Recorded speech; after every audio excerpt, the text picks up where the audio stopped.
Assalamualaikum warahmatullahi wabarakatuh. Hari ini saya akan membuat perbentangan yang melibatkan subjek DCC 40152 Water Supply and Wastewater Engineering yang diajarkan oleh Dr. Sitah binti Slamet. Okey, nama saya Siti Nur Syafiqah binti Kanak Karim. Nombor matrik saya ialah 16 DKA 19 F1143 dan saya daripada kelas DKA 3A. Okey, hari ini saya akan membentangkan mengenai pencemaran air sungai yang berlaku di Sungai Meru Ipoh. Okey, apa itu sungai? Sungai adalah sejenis saluran air yang besar. Sumber sungai boleh didapati daripada tasik, mata air ataupun anak sungai. Dari sumbernya, air di sungai akan menuruni bukit dan merupakan cara biasa untuk air hujan yang turun untuk mengalir dari darat ke laut atau takungan air yang besar seperti tasik.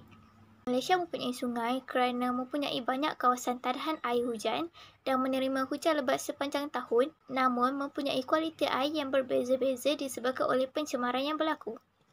Pencemaran air ialah perubahan yang berlaku disebabkan oleh pelbagai bahan pencemar dalam pelbagai bentuk seperti pepejal, cecair dan gas, biasanya akibat daripada perbuatan manusia sendiri. Kajian yang dilakukan adalah untuk memahami keadaan kualiti air, umumnya parameter kuantiti air sungai di bandar-bandar semenanjung Malaysia. Bagi memenuhi objektif, satu penilaian dilakukan terhadap beberapa parameter kualiti air di sungai yang telah dipilih sebagai kawasan kajian. Okey, berdasarkan atas kawasan kajian yang telah dipilih iaitu Sungai Meru di Ipoh, saya mendapati bahawa sungai tersebut telah tercemar kerana berlaku perubahan warna yang mendadak di mana air sungai tersebut bertukar daripada warna biasa kepada warna putih susu dan mempunyai bau yang tidak menyenangkan. Masalah ini dipercayai berpunca daripada kelalaian pekerja kilang di kawasan berdekatan sehingga tertumpahnya bahan mentah sintetik yang belum diproses dari kilang tersebut ke longkang awam dan mengalir terus ke sungai.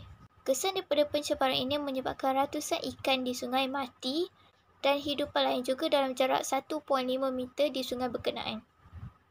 Masalah ini mendapat perhatian daripada penduduk setempat kerana masalah telah menjejaskan sumber pendapatan seharian bagi sesetengah nelayan yang mendapatkan hasil tangkapan di sungai berkenaan. Penduduk setempat juga telah membuat aduan membabitkan unsur pencemaran sungai ini kepada pihak berkuasa iaitu Jabatan Alam Sekitar JAS, Perak dan berharap agar masalah pencemaran ini dapat diselesaikan dalam masa yang terdekat. Pihak JAS juga telah memberi maklum balas berkaitan dengan aduan yang telah dilakukan oleh penduduk setempat. Menteri Alam Sekitar dan Air juga telah mengarahkan Ketua Setiausaha dan Ketua Pengarah JAS untuk menyiasat mengenai aduan tersebut dengan kadar segera dan memastikan pihak bertanggungjawab menerima tindakan undang-undang sekiranya berlaku sebarang pelanggaran Akta Kualiti Alam Sekitar 1974 Akta 127. Selain itu, Jabatan Alam Sekitar Perak juga telah mengambil sampel dari longkang awam dan kilang yang dipercayai telah menyebabkan pencemaran tersebut. Dalam pada itu, sampel ikan mati juga telah diambil dan diberikan kepada Jabatan Perikanan Negeri Perak untuk dianalisis. Pihak kilang juga telah diarahkan untuk melakukan pembersihan dengan kadar segera di longkang dan sungai. Bagi kajian literatur, terdapat beberapa data yang telah diperoleh semasa melakukan kajian terhadap pencemaran yang berlaku di Sungai Meru. Dalam konteks melihat kualiti air sungai di Meru ini, penilaian terhadap beberapa parameter kualiti air telah dibuat. Terdapat 4 parameter yang telah dianalisis iaitu bacaan BOD, COD, SS dan NH3N. BOD memainkan peranan penting dalam menentukan tahap pencemaran air. BOD adalah untuk menentukan sama ada kandungan air sungai dipenuhi oleh bahan buangan domestik dan pelepasan bahan buangan industri dalam bentuk pencemaran organik. COD adalah untuk mengetahui jumlah bahan kimia terlarut yang terdapat di dalam kandungan air permukaan iaitu air sungai dan tasik. Parameter SS pula digunakan untuk mengetahui jumlah bahan-bahan tak organik seperti tanah dan sisa industri serta bahan organik iaitu tumbuhan yang telah mati, organisma hidup dan sisa kumpulan yang terlarut di dalam kandungan air. NH3N pula digunakan untuk mengetahui sama ada air sungai telah tercemar dengan sisa kumpulan manusia dan haiwan ternakan. Bacaan parameter yang pertama ialah POD iaitu 24.7 mg per liter, yang kedua COD 71.7 mg per liter, Yang ketiga, parameter SS 77.6 mg per liter. Dan yang terakhir ialah NH3N iaitu sebanyak 0.2 mg per liter. Mengikut cadangan interim standard kualiti air nasional untuk kelas ketiga, nilai BOD yang sesuai untuk hidupan akuatik ialah tidak melebihi 6 mg per liter. Manakala untuk COD ialah tidak melebihi 50 mg per liter.